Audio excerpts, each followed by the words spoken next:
guys, welcome back to my channel. I hope you all are doing good and I'm back with another informative video. Before that, did you subscribe to my channel? If not, do it right now. And also, if you're not following me on my Instagram, do that as well because I'm posting a lot of informative reels on my Instagram.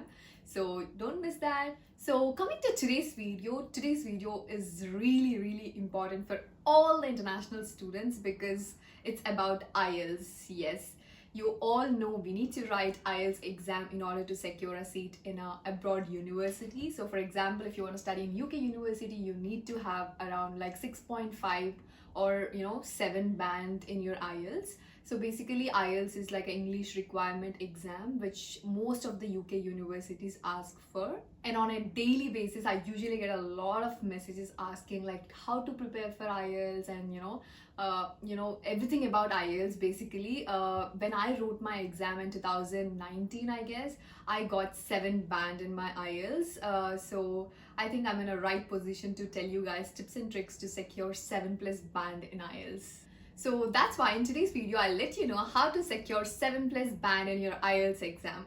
Without any delay, let's get into the video. So before starting the video, basically most of the UK university ask for IELTS exam, but some universities don't need IELTS exam. You just have to verify with your university whether they require IELTS or no. Some usually write PTE as well if it is for other countries, but for UK mostly it is IELTS exam.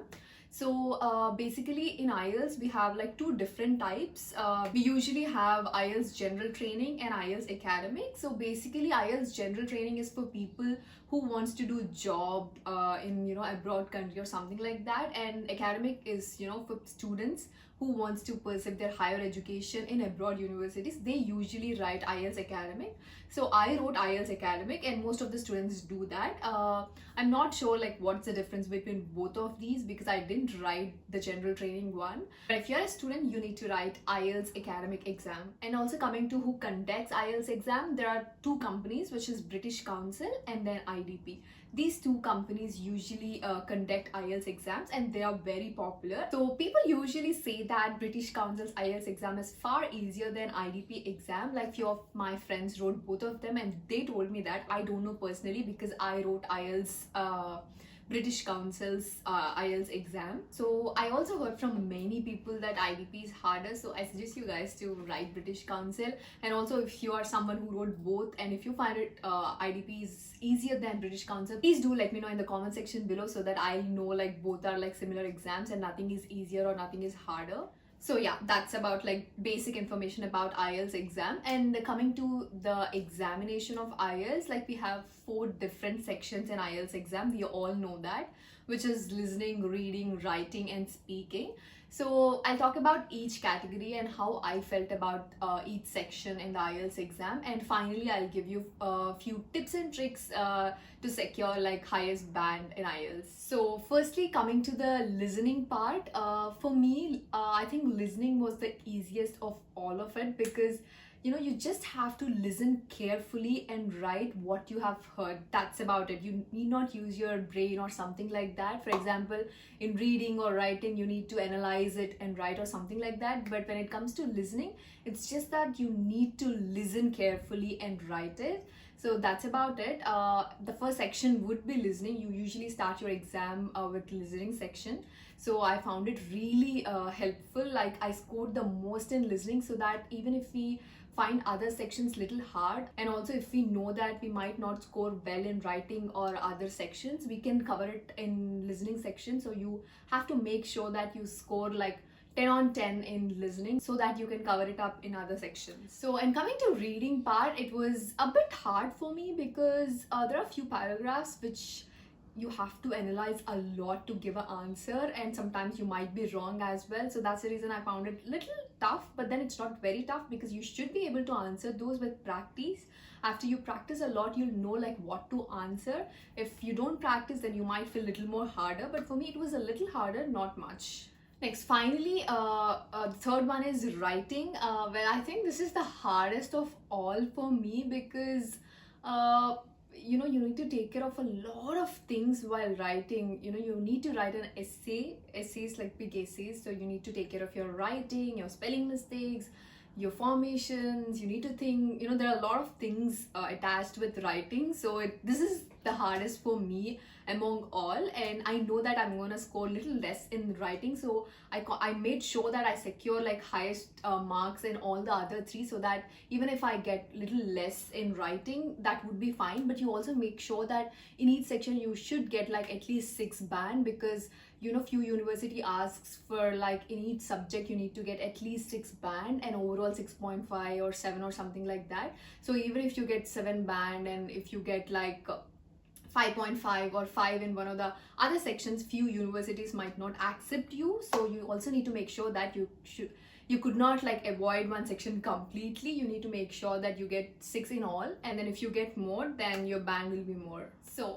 this is about like all the 4 sections in IELTS exams and how I felt about it. So that's it, guys. You need to make sure that you understand what is your strength and weakness in those 4 sections. You need to work on that accordingly. Now I'll let you know like few points which I followed when I prepared for my IELTS, which might be useful for you guys. So after understanding the structure carefully, and then I bought a lot of IELTS practice books.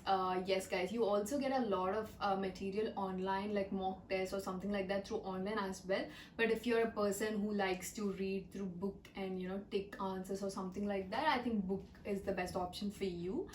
So I bought a lot of IELTS practice books. And also guys, if you're someone who feel that you don't know English properly, or you might feel that you cannot score well in IELTS exam, I suggest you guys to join in IELTS coaching classes. Those are very, very, very helpful. You should definitely do that. For me, I thought I can do it by myself, so I bought a couple of IELTS practice books through online, and I used to practice it every single day.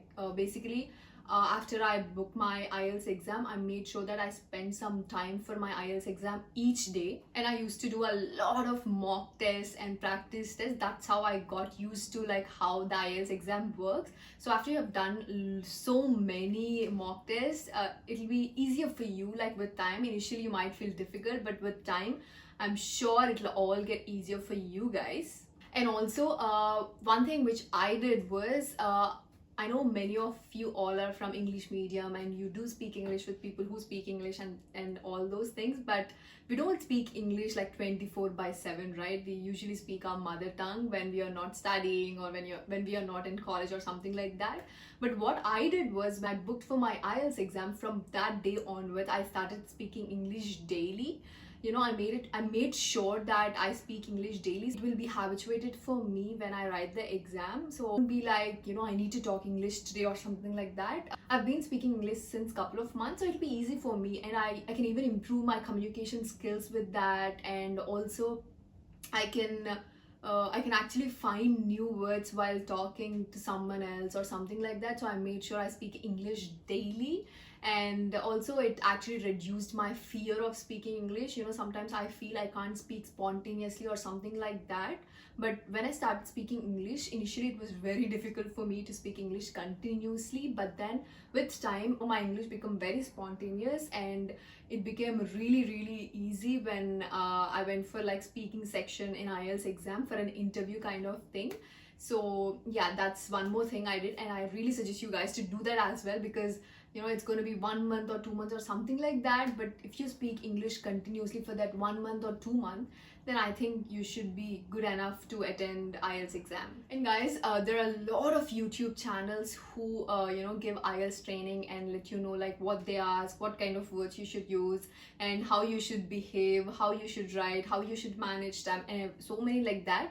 And I used to follow a lot of YouTube channels at that time, and I used to watch a lot of videos on that, and I used to write whatever they are mentioning, and I used to note down few words, few sentences which I need to use in my writing exam, and like that. So that's how with time I improved my skills of communication. And next thing guys, I suggest you guys to learn like at least 5 to 10 unique words in English every single day, because that's how you learn lots of new words, and you should also use them while you're talking. Because I used to speak in English every day, I used to learn at least 5 to 10 words, and I used to make sure that I use those 10 words which I learned that day while I'm speaking. So that's how I used to know like I'm learning and I'm using different words or something like that. It was really a nice exercise as well. You know a lot of new words and you can use them and you can explain to others if they ask like what does that mean. So yeah, that's how I used to do. And you know, these unique words are really helpful when you're actually speaking with the interviewer in your speaking test. They usually rate according to your uniqueness of your words as well. If the words are really unique, then you might score really well. And there are also YouTube channels which explains like which words to use as well, so you can watch those channels and pick up those unique words and learn. And you know, you should make sure you use them in your daily life, so that's how you'll get habituated to it. And you should make sure that you use all the unique words in your speaking, writing test. And finally, practice makes man perfect, guys. Yes, this is very true in terms of IELTS exam, because this is something which you get when you practice a lot. Like if you do a lot of mock tests and if you do a lot of practice around the test, you'll master it for sure. If you don't practice or read well, then you might not able to do it, even though you might be fluent in English and etc etc. But if you don't prepare before exam, I don't think you'll able to score like 7+ band in IELTS. But if you practice really well by following all the rules which I mentioned right now, you can score 7+ band in the IELTS, because I scored 7 band in my IELTS exam by following all these things. So yeah, that's what I wanted to tell you guys. So that's it, guys. I hope this video is useful for you guys. If you have any doubts related to IELTS exam, please do let me know in the comment section below. I would love to answer you all. And also, if you have any more suggestions for preparing for IELTS, or if you are preparing for IELTS, do let me know in the comment section below. I would love to answer you all. And also, if you haven't subscribed to my channel, do that right away, and I'll be back with more videos. Bye guys.